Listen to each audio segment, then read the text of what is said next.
Class 10। अब तक आपका सारा कोर्स पढ़ लिया गया होगा और अब रिवीजन का टाइम है। तो इस रिवीजन के टाइम में मैं आपको एक एक पार्ट रिवाइज कराऊंगी। तो सबसे पहले झेन की देन पार्ट का रिवीजन कराने जा रही हूँ, जिसे रविंद्र केलकर ने लिखा था। मैं यहाँ पर लेखक की जीवनी बिल्कुल आपको नहीं बताऊंगी, हम सीधा पाठ पर आते हैं कि झेन की देन क्या है। जो झेन है वो जापान की एक परंपरा है जिसकी देन है शांति।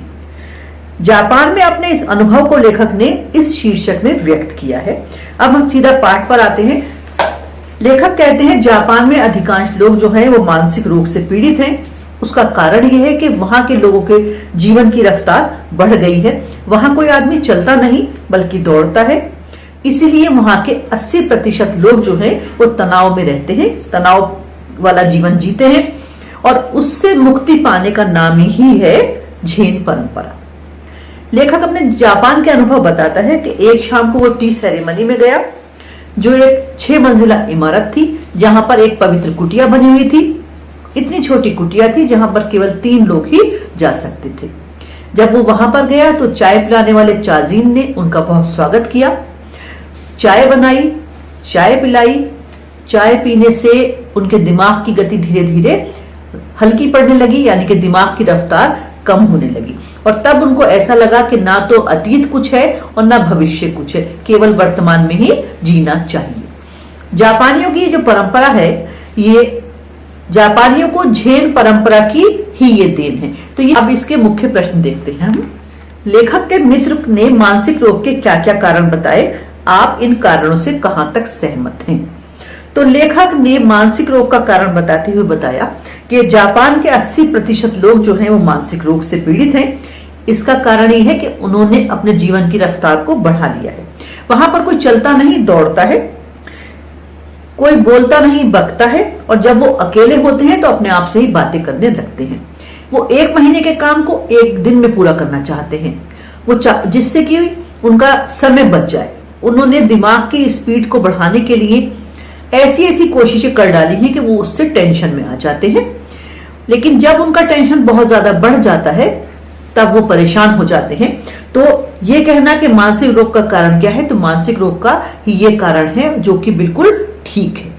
जब लेखक टी सेरेमनी में गया तब उसने वहां पर अपने अंदर क्या परिवर्तन महसूस किया। चाय पीने के बाद लेखक को महसूस हुआ कि जीना किसे कहते हैं।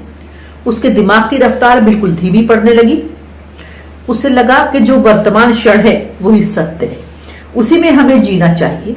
चाय पीते समय लेखक के दिमाग से भूत और भविष्य दोनों काल निकल गए कि केवल वर्तमान क्षण ही उसके मन के, उसके दिमाग के सामने रह गया। इसमें एक हिस्सा आया है कि चाजीन ने कौन कौन सी क्रियाएं गरिमापूर्ण ढंग से की। तो देखिए, जब लेखक अपने दोस्त के साथ, अपने मित्र के साथ टी सेरेमनी में गया तो वो एक पवित्र कुटिया में पहुंचे। बाहर एक बेढप सा बर्तन रखा था पानी का, जिससे उन्होंने अपने हाथ पैर धोए। चाजीन, चाय पिलाने वाला, वहां पर बैठा था। मेहमानों को देखकर वो खड़ा हो गया। उसने कमर झुकाकर उनका स्वागत किया, उन्हें बैठने की जगह दिखा दी। उसके बाद अंगीठी सुलगाई, पास के कमरे से कुछ बर्तन लाया जिन्हें तौलिए से साफ किया, और चायदानी यानी कि चाय बनाने की केतली, चायदानी में पानी रख दिया। वो सभी क्रियाएं इतने गरिमापूर्ण ढंग से कर रहा था, इतनी शांति से कर रहा था कि लगता था जैसे वहां के पूरे वातावरण में शांति हो। अब अगला सवाल इसमें यह है कि टी सेरेमनी में कितने आदमियों को प्रवेश दिया जाता है और क्यों? तो देखिए, टी सेरेमनी में केवल 3 लोगों को प्रवेश दिया जाता है, क्योंकि अधिक लोग होने से वहां पर शांति भंग होने की आशंका रहती है। अधिक लोग होंगे, अधिक बात करेंगे तो शांति उतनी नहीं रह पाएगी जितनी शांति की जरूरत पड़ती है। तो ये तो हो गए इसके झेन की देन के वो मुख्य प्रश्न जो बहुत इंपॉर्टेंट लगते हैं। तो अगला पार्ट जो आप रिवाइज करेंगे वो है कारतूस। पाठ के मुख्य बातें इस प्रकार से हैं कि वजीर अली ने अंग्रेजों का विरोध किया। उसका जो व्यक्तित्व था वो कैसा था, किस प्रकार से उसने कारतूस हासिल कर लिए, और सादत अली कौन था, और सादत अली जो है वजीर अली को अपना दुश्मन क्यों मानता था। तो पहला पॉइंट जो हमने इसमें बताया आपको वो था, वजीर अली अंग्रेजों को बिल्कुल बर्दाश्त नहीं करना चाहता था। वो चाहता ये था कि हमारे देश से वो बिल्कुल निकल जाएं, चले जाएं। अंग्रेजों को इस बात पता चल चुकी थी, इसलिए कर्नल कॉलिंज उसको पकड़ने के लिए गोरखपुर के जंगलों में डेरा डाले हुए था और महीनों से वो डेरा डाले थे, लेकिन वजीर अली उनके साथ धूप छांव का खेल खेल रहा था, उनके हाथ नहीं आता था। वो इतना जाबाज था कि वो उनसे डरता भी नहीं था। वो सादत अली का भतीजा और आसिफुद्दौला का बेटा था। सादत अली वजीर अली से इसलिए नफरत करता था क्योंकि पहले आसिफुद्दौला के यहाँ कोई संतान नहीं थी, लेकिन जब वजीर अली का जन्म हुआ तब सादत अली को लगा कि अब उसके हाथ कुछ नहीं आने वाला है, इसीलिए उसने अंग्रेजों से मित्रता कर ली। 10 लाख रुपए और आधी जायदाद अंग्रेजों को दे दी। अंग्रेज भी सादत अली को पसंद करते थे क्योंकि वो जानते थे कि वो एक ऐश पसंद व्यक्ति है, उससे उन्हें कोई खतरा नहीं हो सकता। वो चाहते थे कि वो गद्दी पर बैठा रहे ताकि वो अपनी मनमानी करे, अपना शासन करते रहे। वजीर अली जब बड़ा हो गया तब उसने अंग्रेजों को नाक में दम 6 महीने में ही कर दिया। जितने दिन उसने शासन किया अंग्रेजों को परेशान करता रहा। वो अंग्रेज एक दिन भी चैन से नहीं बैठ पाए, इसीलिए उसे पकड़ने के लिए उन्होंने जंगल में खेमा तक लगा डाला।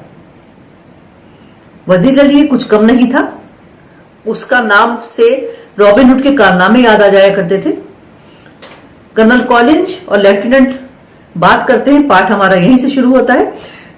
वजीर अली धूल उड़ाता हुआ चला आता है। कर्नल अपने सैनिक से कहते हैं कि जाकर देखे कौन सा एक काफिला चला आ रहा है। वो दूर तक देखता है कि धूल उड़ती नजर आती है, लेकिन जब पास आता है सवार तो केवल एक निकलता है। सवार पास आकर रुक जाता है और कर्नल से मिलना चाहता है। कर्नल से जब उसकी मुलाकात होती है तो वो बताता है कि वो अकेले में बात करेगा, उसे एकांत चाहिए। वो कर्नल से बात करता है और बताता यह है कि उसे वजीर अली को पकड़ना है, इसलिए उसे कारतूस चाहिए। कर्नल भी वजीर अली को पकड़ना चाहते हैं, वो खुद परेशान है उससे, इसलिए वो मांगता है 10 कारतूस, उसे 10 कारतूस दे देते हैं। जब वो जाने लगता है तब पूछते हैं कि वो कौन है। वो बताता है कि वो वजीर अली है और वजीर अली को वो नहीं पकड़ सकते। कर्नल हक्का बक्का रह जाते हैं, लेकिन वजीर अली साथ साथ ये भी कहता है क्योंकि उसने उसको कारतूस दिए हैं इसलिए वो उसकी जान बख्शता है और वो चला जाता है। कर्नल से जब उसके साथी पूछते हैं कौन ये था तो वो वजीर अली का सम्मान करते हुए ये बताते हैं कि एक जांबाज सिपाही। अब मैं आपको 3-4 मुख्य मुख्य प्रश्न भी इसमें से बताने जा रही हूं जो बहुत बार पूछे जाते हैं। देखिए प्रश्न नंबर 1, वजीर अली के अफसाने सुनकर कर्नल को रॉबिन हुड की याद क्यों आ जाती थी? वजीर अली एक जाबाज सिपाही था। उसने बहुत सारे खतरनाक कारनामे किए, जैसे कि वकील का कत्ल कर देना।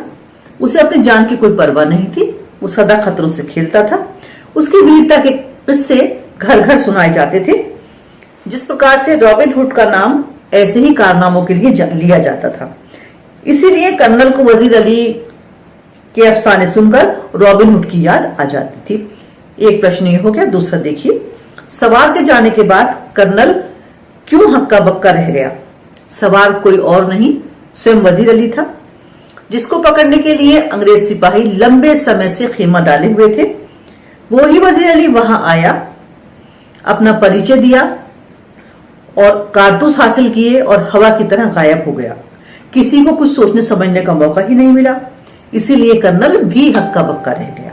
एक प्रश्न इसमें और बहुत अच्छा बनता है, वजीर अली एक जाबाज सिपाही था, कैसे स्पष्ट कीजिए।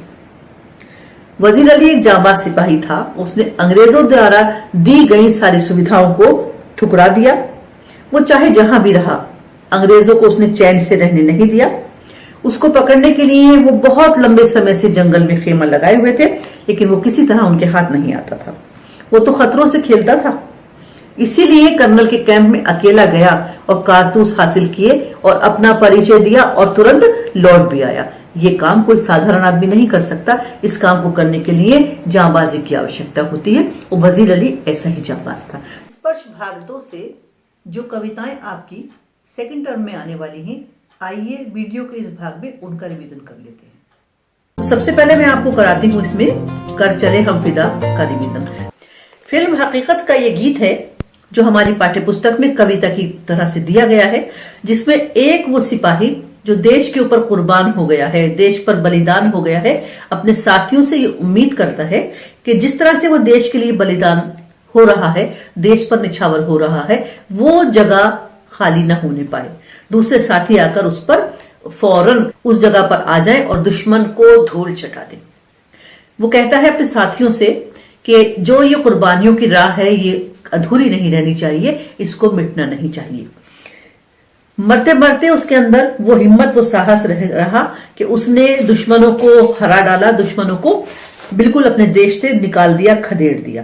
कहता है हमारा सिर कट गया तो कोई बात नहीं, हमने सिर हिमालय का झुकने न दिया। हिमालय के सिर झुकने से तात्पर्य यह है कि हिमालय के क्षेत्र में रहने वाले यानी कि हम भारतवासियों का सिर उसने न झुकने दिया, और वो अब अपने देश को अपने दूसरे साथियों के हवाले करना चाहता है।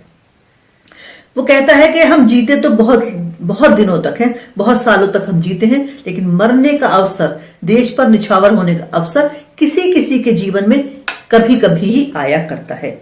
इसलिए वो देश को अब तुम्हारे हवाले करता है, क्योंकि देश की धरती दुल्हन के समान सजी हुई है।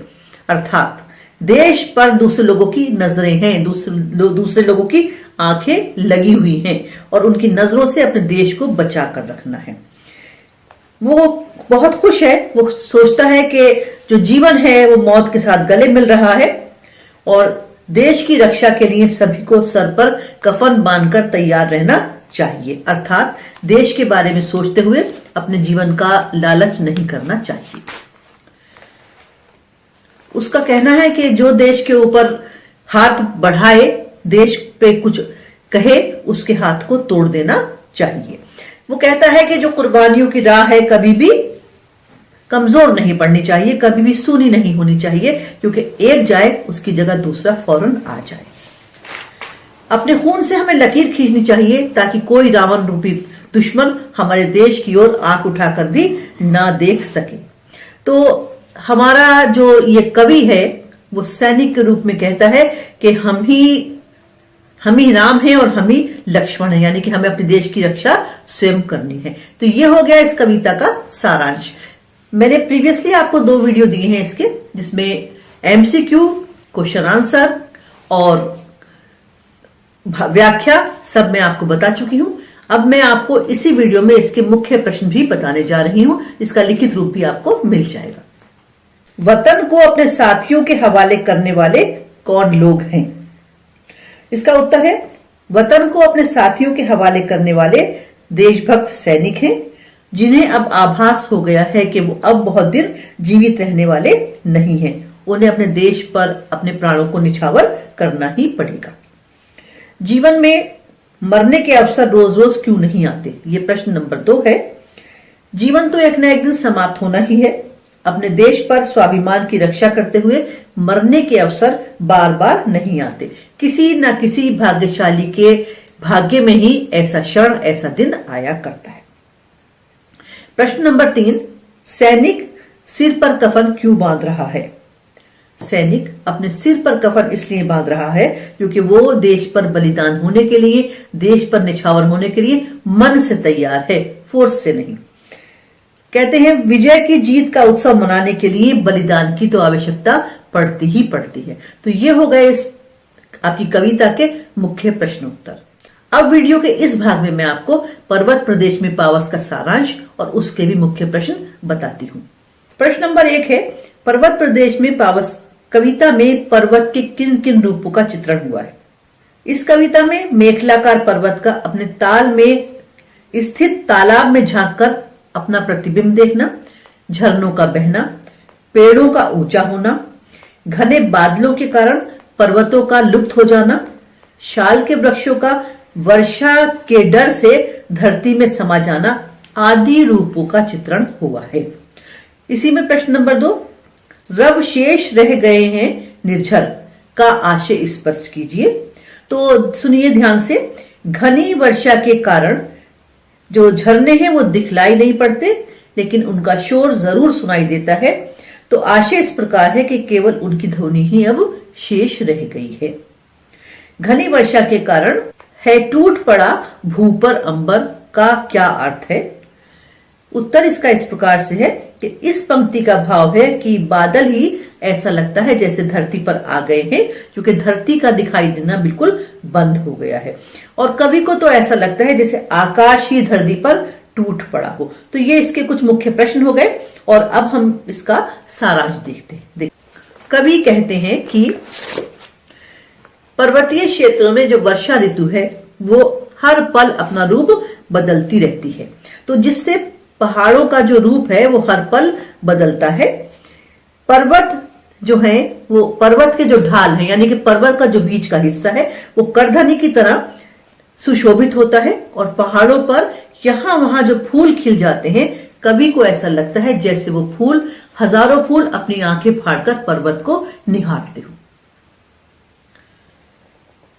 पहाड़ के नीचे के हिस्सों में जो फैला हुआ जल है उसका आकार इतना विशाल है कि उसमें जब किरणें पड़ती हैं सूरज की तब वो लगता है जैसे कोई दर्पण हो। कहते हैं जब वर्षा का मौसम होता है तो पहाड़ों पर स्वतः ही जगह जगह झरने फूट जाते हैं और झरने जब फूटते हैं तब उनकी जो पानी है वो मोतियों के समान चमकीला दिखाई देता है। कहीं कहीं झरनों के शोर में कवि को ऐसा लगता है जैसे वो पहाड़ों की प्रशंसा के गीत गा रहे हों। शोर दूर से सुनाई देने लगता है। पहाड़ों की गहराइयों से जो पेड़ उगे हैं वो ऊंचे और ऊंचे होते जाते हैं। तब कवि को लगता है कि जैसे वो अनिमेष अटल यानी कि एक टक किसी चीज को निहार रहे हों और दूर से देखने में वो ऐसे लगते हैं कि वो पेड़ ना होकर जैसे कोई पेंटिंग हो। कवि को लगता है जैसे कहीं कोई चीज आसमान में टांक दी गई हो, लगा दी गई हो। फिर एकदम से जो बादल हैं जो विशालकाय होते हैं वो बड़े से पक्षी के समान उड़ने को पंख फड़फड़ाते हैं और एकदम गायब हो जाते हैं। केवल झरनों का भी शोर रह जाता है। बादल इस प्रकार से बरसते हैं कि लगता है कि सारा जो पानी है वो धरती पर ही गिर जाएगा।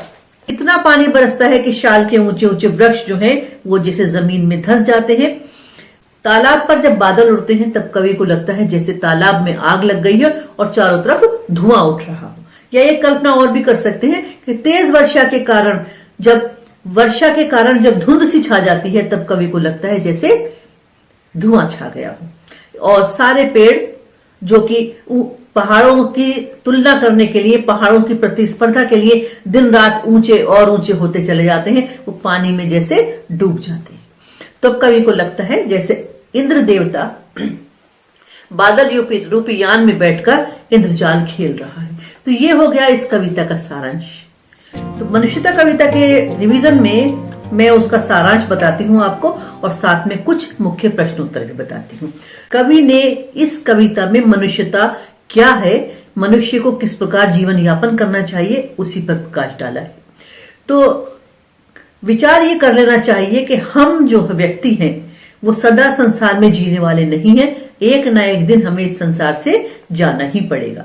इसलिए जब हमें सदा यहाँ नहीं रहना है तो दूसरों की सहायता हमें करनी चाहिए, क्योंकि उन्हीं लोगों को उनके जाने के बाद याद किया जाता है जो दूसरों की सहायता करते हैं। जो स्वयं के लिए जीता है उसका जीना निरर्थक है, क्योंकि वो पशु प्रवृत्ति है कि व्यक्ति अपने आप के लिए जिए, अपने लिए ही कुछ करे। वही सच्चा मनुष्य है जो दूसरों के लिए भी कुछ सोचता है और कुछ करता है। उसी व्यक्ति की उसके जाने के बाद सरस्वती कथा को बखान करती तात्पर्य यह है कि उसी का नाम सुनहरे अक्षरों में लिखा जाता है। उसी के लोग थैंकफुल होते हैं जो दूसरों के लिए भी कुछ सोचता है और करता है। जो व्यक्ति दूसरों के बारे में सोचता है विश्व उसकी पूजा करता है, यानी कि विश्व उसको याद करता है। जो परहित नहीं करता, जो सिर्फ स्वार्थ साधता है, वो मनुष्य सच्चा मनुष्य नहीं हो सकता। एक वर्ड इसमें आया है सुमृत्यु, तो उसे जरा मैं क्लियर करती हूँ। सुमृत्यु अच्छी मृत्यु, मतलब ये है कि जिसके जाने के बाद भी संसार में उसका नाम अमर हो, संसार में उसका नाम अच्छी तरह लिया जाए, वो सुमृत्यु है। 2-4 एग्जाम्पल दिए हैं हमारे कवि मैथिली शरण गुप्त जी ने इसमें कि किस किस ने दूसरों के भले के लिए अपने लिए जो है परेशानी मोल ले ली या दूसरों की भलाई के लिए वो परेशान हो गए। अब कुछ महापुरुषों का उदाहरण उन्होंने दिया है, जैसे भूख से व्याकुल रतिदेव ने अपने सामने आई हुई भोजन की थाली को एक याचक को दे दिया। इसी प्रकार से दधीची जो हमारे ऋषि मुनि थे, उन्होंने अपनी हड्डियों का दान दिया था। राजा उशीनर ने अपने शरीर का मांस दे दिया। सब जानते हैं कि दानवीर कर्ण ने अपने जन्म के साथ जो उनके पास कवच था उस कवच को भी दान में दे दिया था। इसलिए इस नाशवान शरीर के लिए हमें बहुत लालच नहीं करना चाहिए और दूसरों की सहायता भी करनी चाहिए। संसार में सहानुभूति से बड़ी कोई भी विभूति नहीं है। सदा संसार के लोग उसके वश में रहते हैं, यानी कि उसी को मानते हैं, उसी को याद करते हैं जो दया दिखाता है। उदाहरण आया है गौतम बुद्ध का कि उनका स्टार्टिंग में कितना विरोध हुआ, लेकिन उनकी सहानुभूति और दया के गुण के कारण उनका जो विरोध है धीरे धीरे बंद होता चला गया, विरोध समाप्त होता चला गया और सबने उनके सामने सिर झुका दिया। तो वही उदार है जो दूसरों के लिए परोपकार करता है, और वही मनुष्य सच्चा मनुष्य है जो अपने साथ साथ औरों के लिए भी जिया करता है। हमें कभी इस बात पर घमंड नहीं करना चाहिए कि हम तो सनाथ हैं। इस ईश्वर के होते हम में से कोई भी अनाथ नहीं है, सभी सनाथ हैं, क्योंकि उस ईश्वर का हाथ हम सबके सिर पर है। उसके हाथ बहुत बड़े बड़े हैं, यानी कि वो हमारे लिए सदा भला करता रहता है।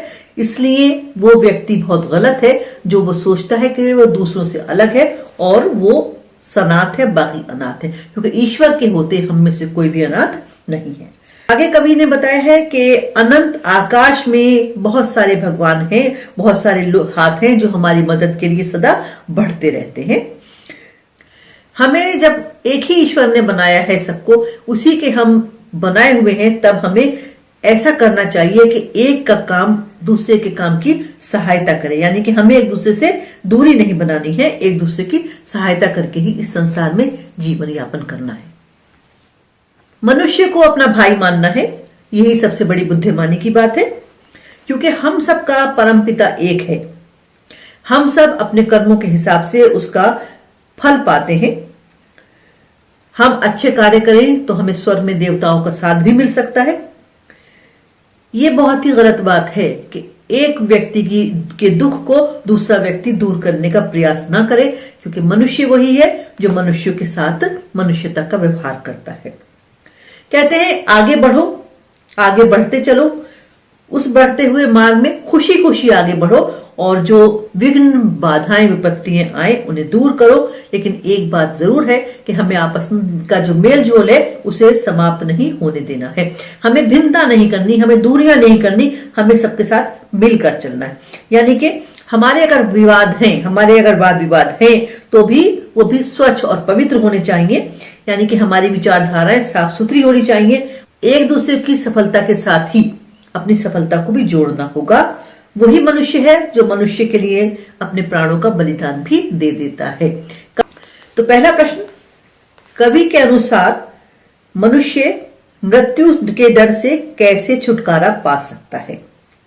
यदि मनुष्य ये सोच ले कि एक ना एक दिन उसे इस संसार से अवश्य जाना है, तो मृत्यु का जो डर है एक तो वो कम हो जाएगा, दूसरे उसके मन से स्वार्थ की भावना भी निकल जाएगी। पशु और मनुष्य में क्या अंतर है, ये अगला प्रश्न है। पशु केवल अपने लिए जीता है, उसे अपने पेट भरने की चिंता होती है, लेकिन सच्चा मनुष्य वही है जो अपने साथ साथ दूसरों के लिए भी जीता है और दूसरों के सुख दुख को भी अपना सुख दुख समझता है। नेक्स्ट प्रश्न है, मनुष्य की सबसे बड़ी पूंजी क्या है?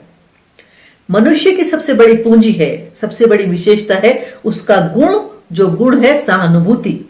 उसे अपने दुख की भांति ही दूसरे के दुख को भी महसूस करना चाहिए। जो ऐसा करता है वो दुनिया का सबसे धनी व्यक्ति है। धरती किन लोगों के वशीभूत रहती है, यानी किन के वश में रहती है? जो लोग दूसरों के लिए जीते हैं और उन्हें अपने साथ लेकर चलते हैं, सुख दुख में उनके साथी बनते हैं। संसार के लोग उनके थैंकफुल होते हैं, उनके कृतज्ञ होते हैं और सारे लोग उनके वश में हो जाते हैं।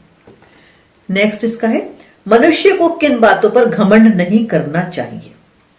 कितनी भी धन संपत्ति मिल जाए, कितना भी पद मिल जाए, कितना भी अधिकार मिल जाए, मनुष्य को उस पर घमंड नहीं करना चाहिए। उसे ये सोचना चाहिए कि ईश्वर केवल उसके साथ है, सभी प्राप्ति उसके बाद ही उसको हुई है। नेक्स्ट प्रश्न उसका बनता है, पशु प्रवृत्ति क्या है? पशु प्रवृत्ति है कि सब कुछ मेरे पास आ जाए, दूसरों को कुछ भी ना मिले, यानी कि अपना स्वार्थ और स्वार्थ का बहुत अधिक बढ़ जाना ही पशु प्रवृत्ति है। क्योंकि स्वार्थी व्यक्ति को ना तो कोई याद रखता है और ना उसका कोई सम्मान करता है। हरिहर काका, जिसे मिथिलेश्वर ने लिखा है। हरिहर काका जो पाठ है उसकी मुख्य बातें मैं आपको बताती हूँ। हरिहर काका और लेखक बहुत अच्छे दोस्त थे। हरिहर काका ने लेखक को बचपन में बहुत खिलाया क्योंकि उनकी कोई संतान नहीं थी। वो 4 भाई थे और उनका नंबर दूसरा था। 60 बीघे उनके पास जमीन थी। हर भाई के हिस्से में 15 बीघे आती है। हरिहर ने 2 विवाह किए लेकिन संतान नहीं हुई। वो अपने भाइयों के परिवार को अपना समझते थे। सोचने लगे अब विवाह करके क्या करेंगे, उनकी उम्र भी ज्यादा हो गई है और धार्मिक रूप से भी ये सही है कि अपने परिवार के साथ वो रहें। परिवार के लोग भी उनका बहुत ध्यान रखते थे, महिलाएं भी बहुत ध्यान रखती थी, लेकिन ये सब दिखावा मात्र था। वास्तव में सबको उनकी जमीन का लालच था। ये बात उनको पता चल गई जब एक बार उनके भतीजे का दोस्त गांव आया। उनको लगा घर में अच्छा अच्छा खाना बनेगा, उन्हें भी मिलेगा। कुछ दिन की बीमारी के बाद वो उठे भी थे, लेकिन ऐसा हुआ कि महिलाओं ने अपने अपने पतियों को खाना खिलाया, मेहमान को भी खाना खिला दिया और उनके बारे में किसी ने नहीं पूछा। वो प्रतीक्षा करते रहे कि खाना अब मिलेगा तब मिलेगा, लेकिन खाना नहीं आया। जब खाना नहीं आया तो अंदर जाकर उन्होंने खाना मांगा कि उन्हें खाना मिलना चाहिए, तो बचा कुचा वो भोजन उनको दे दिया गया जो कि मेहमानों को और घर वालों को नहीं खिलाया गया था। उन्हें बहुत गुस्सा आया और उन्होंने उस थाली को फेंक दिया। उनके पास ठाकुर बाड़ी से कोई सज्जन पधारे हुए थे। थाली के गिरने की आवाज उन्होंने सुन ली और वो फौरन ठाकुर बाड़ी चले गए। वहां से महंत जी आए और हरिहर को अपने साथ ले गए। उनकी बहुत खातिर की, उनको बहुत अच्छे से रखा, अच्छा सा भोजन उनको करवाया और ये समझाते रहे कि जितनी भी उनकी संपत्ति है वो सब ठाकुर बाड़ी के नाम अगर वो लिख देंगे तो इससे उनका इहलोक और परलोक दोनों समझ जाएंगे। वो भी इस बात को बहुत ध्यान से सुनते रहे और मन में कई बार आया कि ऐसा कर दे, लेकिन फिर भी उन्होंने सोचा कि भाई भी तो मेरे अपने हैं और भाई का परिवार भी मेरा अपना है, तो उन्होंने ऐसा नहीं किया। भाइयों को जब पता चला कि वो ठाकुर बाड़ी चले गए, भाई उन्हें लेने आए, लेकिन महंत जी ने कहा कि हरिहर कई दिन की बीमारी के बाद उठे हैं, यहां पर रहेंगे तो उनका मन थोड़ा बहल जाएगा। भाई उनको छोड़कर चले गए, लेकिन सुबह सुबह उनको घर लेकर चले गए। महिलाओं ने उनके पैरों पर सिर रखकर माफी मांगी और वायदा किया कि अब वो उनका बहुत ध्यान रखेंगी। लेकिन ये सब बातें केवल लालच के कारण हो रही थी। कुछ दिनों तो उनका बहुत ध्यान रखा गया, लेकिन धीरे धीरे फिर सब अपने कामों में लग गए और वो उपेक्षित से होने लगे। इधर ठाकुर बाड़ी में ये चर्चा थी कि हरिहर किसी न किसी तरह से अपनी संपत्ति ठाकुर बाड़ी के नाम लिख दें। इसी बीच ऐसा हुआ कि एक दिन ठाकुर बाड़ी के लोग आए और उनको उठाकर ले गए और जबरदस्ती अंगूठे के निशान लगवाने लगे उनकी संपत्ति पर। जब उन्होंने ऐसा नहीं किया तो उनको बहुत मारा पीटा और कमरे में बंद करके सब लोग चले गए। भाई उन्हें ढूंढते ढूंढते वहां पहुंच गए, लेकिन उन्होंने एक बात अच्छी की कि अपने साथ पुलिस को लेकर आए और भाई को छुड़वाकर वहां से अपने साथ घर ले आए और अब वो उनको बहुत ही सुरक्षा में रखने लगे, मतलब उनकी बहुत देखभाल होने लगी। लेकिन वो देखभाल भी सिर्फ बिना स्वार्थ के नहीं थी, स्वार्थ के कारण थी। कुछ दिन बाद भाइयों ने भी यही दबाव बनाना शुरू किया कि हरिहर अपनी संपत्ति उनके नाम लिख दें। उन्हें अब समझ में आ गया था कि सभी लोग उनकी संपत्ति के कारण उनका ध्यान रखते हैं। उन्होंने मना कर दिया, कहने लगे कि उनके जाने के बाद सारी संपत्ति खुद ब खुद उनके भाई भतीजों को मिल जाएगी। वो ऐसा अब नहीं करेंगे। भाइयों ने भी वैसा ही करना शुरू किया जैसा ठाकुर बाड़ी में किया था। उन्हें मारा पीटा, जबरदस्ती करने लगे, लेकिन वो नहीं माने। भाइयों ने जबरदस्ती उनके अंगूठे के निशान ले लिए। हरिहर ने पुलिस में रिपोर्ट कर दी और अब वो अलग रहने लगे। उनकी रक्षा के लिए 4 लोग वहां से उनको मिल गए, लेकिन अब ऐसा हुआ था कि वो चुप रहने लगे थे, अपनी बात किसी से भी नहीं कहते थे। लेखक जो कि उनका बाल मित्र था, उससे भी वो कोई बात अब नहीं करते थे। ये कहानी एक ऐसे व्यक्ति की है जिसकी संतान नहीं थी। संपत्ति के कारण सब उसका ख्याल रखते थे, लेकिन जब वो संपत्ति उनको नहीं देता है तब उसको मारते और पीटते हैं, चाहे ठाकुर बाड़ी के लोग हैं और चाहे उसके अपने सगे भाई हों। अब हरिहर को एक बात समझ में आ गई थी कि अगर उन्होंने संपत्ति किसी के नाम लिख दी तो उनका हाल भी वैसा ही होगा जैसा उनके गांव में बसेसर की विधवा का हुआ था। उनके पैसों पर जो उनके रक्षक थे वो खूब मौज उड़ाते और अब उन्होंने हर चीज से मुख मोड़ लिया था। नंबर 1, कथावाचक और हरिहर काका के बीच क्या संबंध है, इसका क्या कारण है? तो कथावाचक और हरिहर काका के बीच जो संबंध था वो एक पिता और पुत्र का संबंध था। हरिहर की कोई संतान नहीं थी, लेकिन लेखक को उन्होंने बहुत ही प्यार से पाला पोसा। लेखक की मां बताती है कि जब वो छोटा था तब वो उनके पास बहुत देर खेला करता था और जब वो थोड़ा बड़ा हुआ तो वो अपनी सारी बातें उससे शेयर करने लगे थे। दूसरा प्रश्न इसका, हरिहर काका को महंत और अपने भाई एक ही श्रेणी के क्यों लगने लगे? तो देखिए, जैसा हरिहर काका के भाई कर रहे थे उनके साथ व्यवहार, वैसा ही महंत जी के लोगों ने भी किया। तो दोनों ही लोग जो थे उनकी संपत्ति के कारण उनका ध्यान रखते थे और उसी के कारण उनसे जबरदस्ती अंगूठे का निशान लगवाना चाहते थे। लेकिन जब वो नहीं माने तो दोनों ही तरफ के लोगों ने उनके साथ बुरा व्यवहार किया और मारपीट की। प्रश्न नंबर इसका नेक्स्ट, हरिहर काका को जबरन उठा ले जाने वाले कौन थे? उन्होंने उनके साथ कैसा बर्ताव किया? हरिहर को जबरदस्ती यानी कि जबरन उठा के ले जाने वाले लोग जो थे वो ठाकुर बारी के थे। वो उनको वहां पर ले गए, जबरदस्ती अंगूठे के निशान लेना चाहे। जब वो नहीं माने तो मारा पीटा और कोठरी में बंद करके उनको वहां से भाग गए। हरिहर काका के मामले में गांव वालों की क्या राय थी और उसके क्या कारण थे? हरिहर काका को लेकर गांव वालों में 2 राय बन गई थी। एक राय के लोग ये चाहते थे कि हरिहर अपनी संपत्ति अपने भाइयों के नाम लिख दें, क्योंकि भाइयों के परिवार और उनका परिवार एक ही बात है। एक तरह के लोग ये चाहते थे कि हरिहर अपनी संपत्ति ठाकुर बारी के नाम लिख दें, क्योंकि ठाकुर बारी के नाम संपत्ति लिखने का मतलब यह है कि उन्होंने भगवान की तरफ ये चीजें दान कर दी। वो सोचते थे कि जो यहां देगा वो वहां पाएगा, इसलिए वो ये चाहते थे। लेकिन उन्होंने अपनी संपत्ति अपने जीते जी किसी को भी नहीं दी। सपनों के से दिन, सपनों के से दिन का तात्पर्य यह है कि बचपन भुलाए नहीं भूलता। बचपन की छोटी छोटी घटनाएं जीवन भर याद रह जाती हैं। इसमें कुर्दवाल बताते हैं कि उनके बचपन में जब वहां वो पढ़ते थे, वहां पर जितने भी बच्चे थे वो आसपास से आकर बसे हुए लोगों के थे, इसलिए सबकी भाषाएं अलग अलग थी। लेकिन जब वो खेलते थे तब भाषा की जो एक पाबंदी थी या भाषा का जो एक गैप था वो खुद ब खुद दूर हो जाया करता था और वो आपस में मिलकर बहुत प्यार से खेलते थे।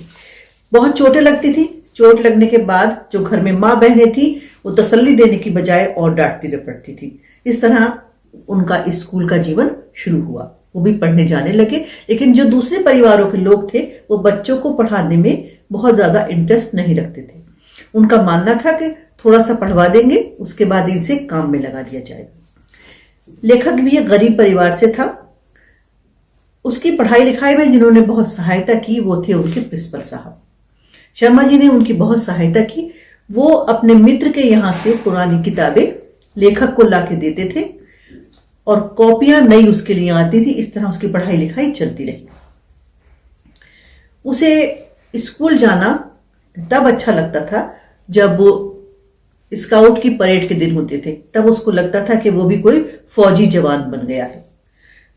झंडियों को हाथ में लेकर लेफ्ट राइट करना, आगे पीछे चलना, बूट की ठक ठक, ये सब उसको बहुत पसंद था। लेकिन उनके ही स्कूल में एक थे उनके पीटी सर जो बहुत ही कठोर थे। बच्चों को बड़ी बुरी तरह से पनिश करते थे। वो जरा सा भी टेढ़ा मेढ़ा होने पर प्रार्थना सभा में बहुत बुरी तरह से पिटाई किया करते थे। लेकिन कभी कभी वो शाबाशी देते थे। लेखक कहते हैं उनकी शाबाशी 100 गुट से ज्यादा अच्छी लगती थी, क्योंकि जो कभी कभी शाबाशी देता है उसकी शाबाशी बहुत वैल्यू रखती है। लेखक अपने बचपन की घटनाएं बताता है कि किस प्रकार से बचपन में वो ननिहाल जाते थे और छुट्टियों में ननिहाल जाने पर उनका स्वागत सत्कार होता था। नानी उन्हें अच्छे अच्छे भोजन कराती, अच्छी अच्छी चीजें खिलाती और जो बच्चे उनके घर में रहते थे हमेशा उनकी तुलना उनसे करती रहती थी। उन्हें वहां बहुत अच्छा लगता था। जो होमवर्क उनको मिलता था वो करने की वो प्लानिंग करते, लेकिन सदा सोचते कि कल करेंगे कल करेंगे, इसमें सारे दिन बीत जाते। फिर लेखक सोचते कि जिस तरह से उनके क्लास का एक बच्चा ओमा सजा खा लेता है और वर्क नहीं करता है, ऐसा ही वो भी कर लेंगे। तो धीरे धीरे सारे दिन बीत जाते और उनका काम पूरा नहीं होता। फिर स्कूल के दिन शुरू हो जाते। बहुत सारी यादें उनकी जुड़ी है अपने बचपन से। एक अपने स्कूल की घटना उन्होंने बताई है कि पीटी सर जो थे वो बहुत ही सख्त मिजाज के थे। एक बार उन्होंने किसी छोटे बच्चे को सजा दे दी। प्रिंसिपल साहब ने उन्हें देख लिया और उनको ऐसा अच्छा नहीं लगा, क्योंकि वो बहुत नरम हृदय वाले व्यक्ति थे। उन्होंने उन्हें मौतिल कर दिया। लेकिन क्या सच में पीटी साहब इतने कठोर थे? अंत में लेखक ही सवाल छोड़ देते हैं, क्योंकि एक बार उन्होंने देखा कि इतने सख्त मिजाज के पीटी सर जो हैं अपने तोते को बादाम की गिरियां छील छील कर खिला रहे हैं। तब उनको एहसास हुआ। तो यहीं पर उन्होंने ये सवाल छोड़ दिया है। पीटी साहब की शाबाश फौज के तमोसी क्यों लगती थी? आशय स्पष्ट कीजिए। ये आपका पाठ्य पुस्तक का ही प्रश्न है। पीटी साहब बहुत सख्त आदमी थे, आप जानते हैं। उनके चेहरे पर कभी हंसी नहीं आती थी। प्रातःकाल जो प्रार्थना सभा स्कूल में होती है उसमें जरा सी भी गड़बड़ करने वाले लड़के को बहुत अधिक पनिश करते थे वो। एक बार की बात है कि उन्होंने एक छोटे बच्चे को मुर्गा बना दिया। प्रिंसिपल साहब उधर से गुजर रहे थे, उन्हें बहुत ही बुरा लगा और उन्होंने उन्हें इस बात के लिए मौतिल कर दिया।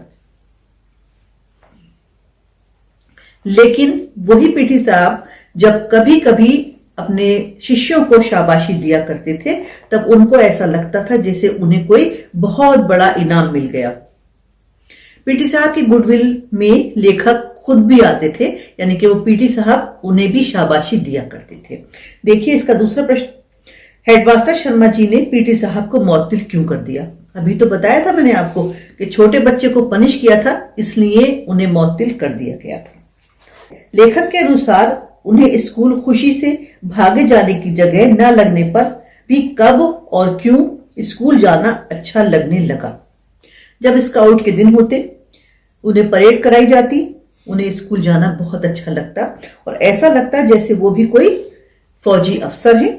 लेफ्ट राइट, आगे पीछे, अबाउट टर्न, ये सब चीजें उन्हें बहुत अच्छी लगती थी, इसलिए उन दिनों वो स्कूल बहुत मन से जाया करती। तो टोपी शुक्ला का आपको ध्यान थोड़ा सा आ गया होगा कि इरफान और टोपी बहुत ही अच्छे दोस्त थे। दोनों के धर्म अलग थे, भाषाएं अलग थी, कल्चर भी एकदम अलग था, लेकिन फिर भी दोनों एक दूसरे के बिना एक पल भी रहना पसंद नहीं करते थे। टोपी को इरफान टोपी कहता था और इरफान को टोपी इरफान की जगह इरफान कहता था और सदा वो इसको इस बात पर टोका करता था। टोपी इरफान के घर जाता। इरफान की दादी उसे बहुत अच्छी लगती थी, क्योंकि उसको लगता था कि ये उसकी माँ की पार्टी की है, क्योंकि उसकी माँ की भाषा और इरफान की दादी की बोली एकदम सेम थी। वो उनसे बहुत प्यार करता था और वो भी उसे बहुत समझती थी। जबकि कभी कोई चीज ना तो उन्होंने टोपी को खाने के लिए दी, ना टोपी ने कभी उसके घर की कोई चीज को खाया, लेकिन फिर भी बहुत अच्छे दोस्त थे वो। दोस्ती की हालत यह है कि जब टोपी की दादी उसको बहुत डांटती डपटती थी, तब उसने इरफान से एक दिन ये कहा कि दादी को बदल लो। एक दिन घर में एक दुर्घटना हो गई। घर में खाना खाया जा रहा था। उस समय टोपी ने अपनी मां को धोखे से अम्मी कह दिया। उनकी दादी सुभद्रा देवी जो बैठी थी टेबल पर, वो एकदम से भौचक्की रह गई और नाराज होने लगी कि ये अम्मी शब्द कहां से आ गया। मालूम करने में पता चला कि इरफान के यहां मां को अम्मी कहा जाता है। टोपी से बहुत पूछा, बहुत कहा।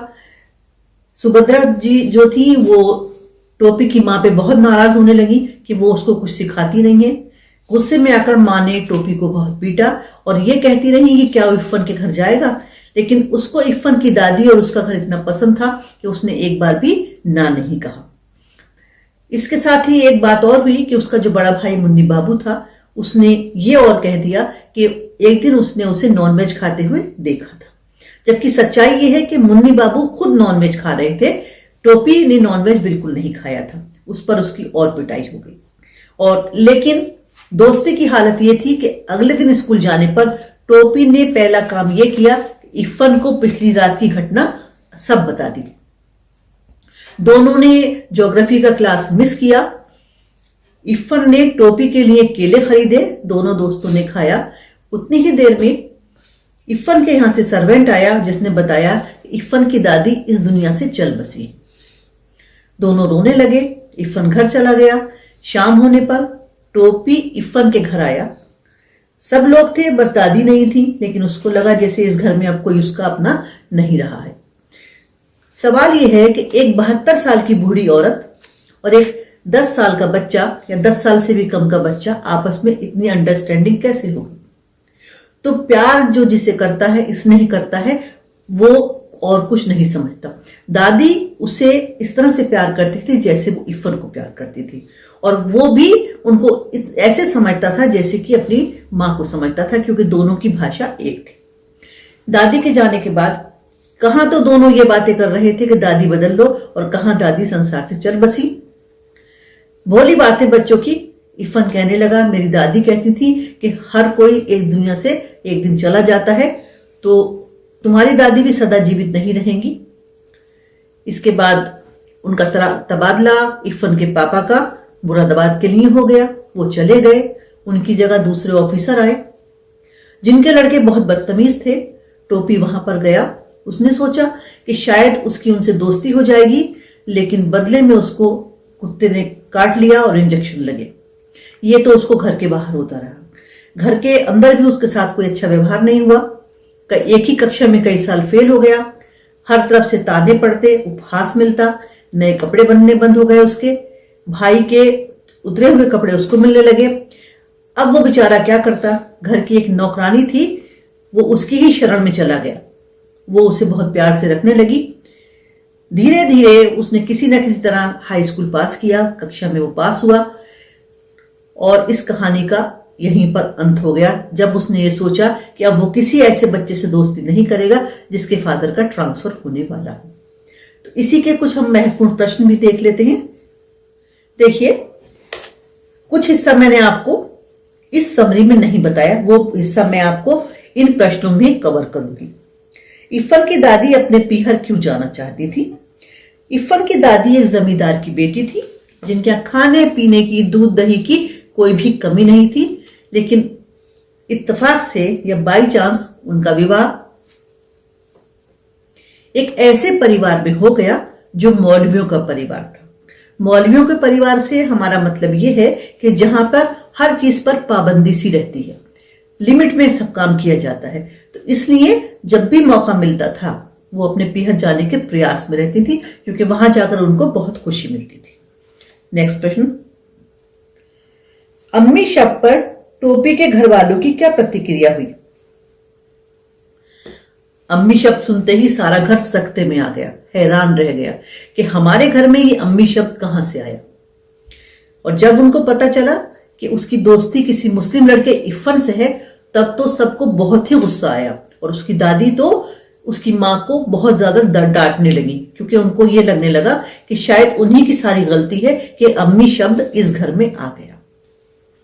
दादी अपने बेटे की शादी में गाने बजाने की इच्छा पूरी क्यों नहीं कर पाई? ये अगला प्रश्न।